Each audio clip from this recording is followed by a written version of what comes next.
এই বন্ধুদের সাথে আড্ডা দিলে সেখানে তো ভালো কোনো কথা হবে না, সেখানে হবে পাশের বাসার ভাবির কথা, মহল্লার সবচেয়ে সুন্দরী মেয়ের কথা, বউয়ের থেকে অন্য মেয়েরা সুন্দর, এইসব কথা। এরপরে কয়দিন পর তোমার ওই মেয়েদের প্রতি ফিলিংস আসবে, আমার ঘরে কয়দিন পর সতীন আসবে, কোনো ধরনের আড্ডা হবে না। ঠিক আছে, আড্ডা দিব না। অনেকদিন তাস খেলি না, খুব তাস খেলা নেশে উঠছে। আমার বন্ধুদের সাথে করে তাস নিয়ে আসছি, যাই একটু তাস খেলি, চুপচাপ কোনো শব্দই করবো না। আজকে তাস খেলবা, কয়দিন পর জুয়া খেলবা, কয়দিন পর আমার মন নিয়ে খেলবা, সেই সুযোগ তো আমি তোমাকে দিব না। সোনার চান পিতলা ঘুঘু, ওদের সাথে কোনো ধরনের সম্পর্ক রাখতে পারবা না। রুবিনা, কি বলতেছো তুমি এইসব?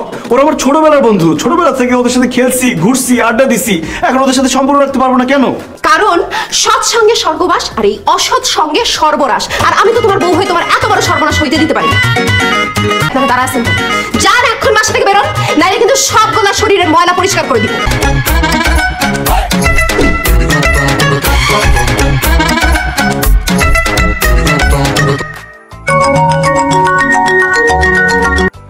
হ্যালো, কে বলছেন?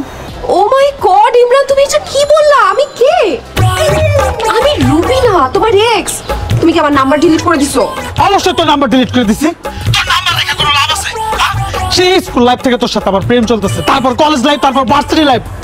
এত বছর প্রেম করার পরও তুই আমার টাকা দিয়ে আরেকটা ছেলেকে কেমনে বিয়ে করলি? হ্যাঁ, তোর বিয়ে হওয়ার পর জানোস আমার কি হয়েছে?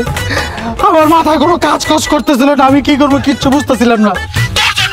হ্যাঁ, তোর জন্য আমি 3 বার ছাদ থেকে লাফ দিতে গেছিলাম, 2 বার বিষ খাইতে গেছিলাম, আর একবার ফাঁসি দিতে গেছিলাম আমি। ও মাই গড, তারপর কি হলো? তুমি এখনো মরো নাই? আমি যদি মরেই যাই তাহলে তোর সাথে কে কথা বলতেছে? আমার ভূত, এ ফকিন্নির ভূত। না, থ্যাংক গড তুমি বেঁচে আছো। তোমার যদি কিছু হতো তাহলে আমি মরেই যাইতাম। আর গামতে হবে না, এই খাজুরি আলাপ বাদ দিয়া ফোন দিছিস কেন সেটা বল। এই ফকিনের পুত্রে সত্যি কথা বললেও আসবে না, ওরে মিথ্যা কথা বলে ভুলায় ভালায় নিয়ে আসতে হবে। তোমার সাথে দেখা করতে খুব ইচ্ছা করতেছে ইমরান, কতদিন তোমাকে দেখি না। আজকে বিকেলে একটু আমার সাথে দেখা করবা? ইম্পসিবল, আমি জীবনে আমার মুখ তোরে দেখাবো না। তোরে দেখলে আবার সেই পুরান স্মৃতি মনে পড়ে যাবে, আমার সেই কষ্টে আমার বুকটা ফেটে যাবে। না, আমি তোর চেহারা দেখতে চাই না, আমি তোর সাথে দেখা করবো না। ও, আমার সাথে দেখা করতে পারবা না? আসলে হয়েছে কি, আমি চাচ্ছিলাম একটু গল্প সল্প করতে, টাইম স্পেন্ড করতে।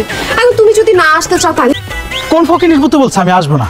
আমি অবশ্যই আসবো। তুমি বাসার মধ্যে একা, আর আমি যদি এখন না আসি তাহলে তো আমি মানুষের জাতি না। তুমি ঠিকানা দাও, আমি এখন চলে আসতেছি। ওকে, আমি টেক্সট করে দিচ্ছি। ও মাই গড, রুবিনা, বিয়ের পর তো তুমি আরো বেশি সুন্দর হয়ে গেছো। এতদিন পর আমাকে কেন ডাকলে বলো তো? রুবিনা আপনাকে ডাকে নাই, আমি আপনাকে ডাকছি। এই কথার মাঝখানে এটা করতে গেছি কাবাব মে হাড্ডি, তুই ডাকছিস মানে? এই তুই কে? আমি রুবিনার হাজব্যান্ড, রুবিনা আমার ওয়াইফ। আপনার রুবিনার হাজবেন্ড? তুমি না আমারে বললে তোমার স্বামী ঢাকার বাইরে গেছে, বাসাটা খালি, তাহলে এ কোত্থেকে এলো? আমি আসলে মিথ্যা কথা বলছি, আমার হাজবেন্ড তোমার সাথে একটু আল্লাহ, মিথ্যাবাদী! মিথ্যা কথা বলার অভ্যাসটা এখনো তোর যায় নাই না? তুই আবার আমার সাথে ধোঁকাবাজি করলি? ভাইজান, আপনার সাথে তো আমার তেমন কোনো পরিচয় নাই, আপনার তো আমি কোনো ক্ষতিও করিনি, আপনি আমার সাথে কি কথা বলবেন? আমি আপনার সাথে কথা বলবো না ভাই, আমি আপনাকে মারবো। এই মারলে আপনার বউরে মারেন, আমারে কেন মারবেন? আমি কি করছি? আমার কি দোষ? তোর দোষ হইলো বিয়ের আগে তুই আমার বউয়ের সাথে প্রেম করছিস কেন? তোর জন্য আমার এত কথা শুনতে হয়েছে। তুই যদি প্রেম না করতি আমার তো এত কথা শুনতে হইতো না। আজকে তোকে আমি মারবো, সবকিছুর প্রতিশোধ নিব। তুই মার খাওয়ার জন্য প্রস্তুত হয়ে যা। প্লিজ প্লিজ প্লিজ, তুমি ওরে মারো না। দেখো, তুমি ওর সাথে কথা বলতে চাইছো, আমি ওর জন্য ওরে নিয়ে আসছি। বেচারা এমনি ছাকা খাওয়ার পর কাহিল হয়ে গেছে, ও 2-3 বার আত্মহত্যা করতে চাইছে। ওরে মারো না। চিনচিন চিনচিন, আমার গো, তাহলে আমার হসপিটাল দিয়ে চলো, বুকটা চিনচিন করতেছে। তোমার বুক চিনচিন করতেছে?